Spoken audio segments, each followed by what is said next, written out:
Assalamu alaykum xanımlar. Bugün ötülməkçi olan dərsimiz o'rama baklava. Bununla kitiran materiallar bolsa, aldı bilen bir qaçımızga 200 gram unni savagandan keyin onunğa bir chimdim tuz salamiz. Onu bir chimdim tuz salib aralashtirib olgandan keyin onun ustiga bir tal tuxumni chaqib salamiz.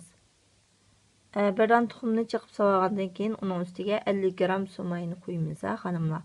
Onun ustiga yana 100 gram atrofida ilman suv, 100 gram ilman suv qo'yib, buni xamir yo'g'irib olamiz. Buni xamir yo'g'irish jarayonida ishlatgan materialimiz shunday bo'lib qoldi. Buning ustiga unni oz-ozdan sep turib, qo'limiz chaplashmagan darajada bo'sh xamir yo'g'irib olamiz, xonimlar. Mana ozroq un sepdik. Buni qo'l chaplashmagan darajada bo'sh xamir yo'g'irib olamiz. Mana xanımlar shunchalik bo'sh holatda xamir bo'ldi, qo'lga chaplashmagan darajada.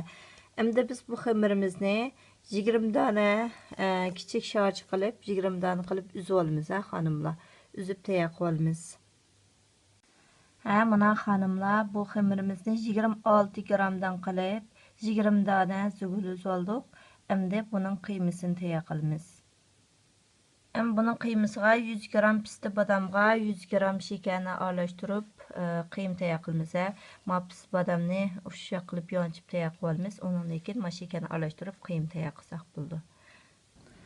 Mana xanımlar pista badam bilan shakarni aralashtirib tayyor qildik. Undan keyin buningga 50 gram sarmay ketadi melash uchun. Xanımlar endi ma kichik zug'ulchiglarimizni elib unga besib qo'ygandan keyin mushundaq cheklaklarimiz bilan xolalarimiz bilan buni yeymiz.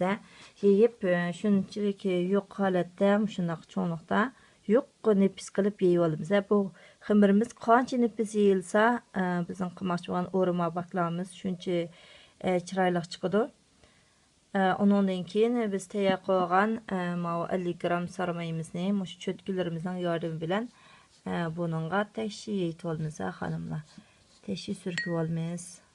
Buni tekshi surkib olgandan keyin abaytni tayyor qilib olgan shakar bilan pista badam meg'izini buningki yarmisiga tekshi qilib qo'yamiz, xonimlar.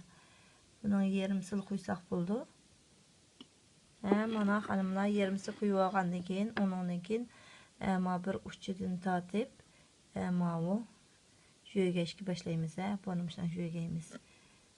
Buni sekligimiz yardım bilan jo'ygab olamiz. Jo'ygab bo'lgandan keyin mana shu ikki uchini akilib shu qismimiz xonimlar purishga boshlasak bo'ldi, shunday qilib.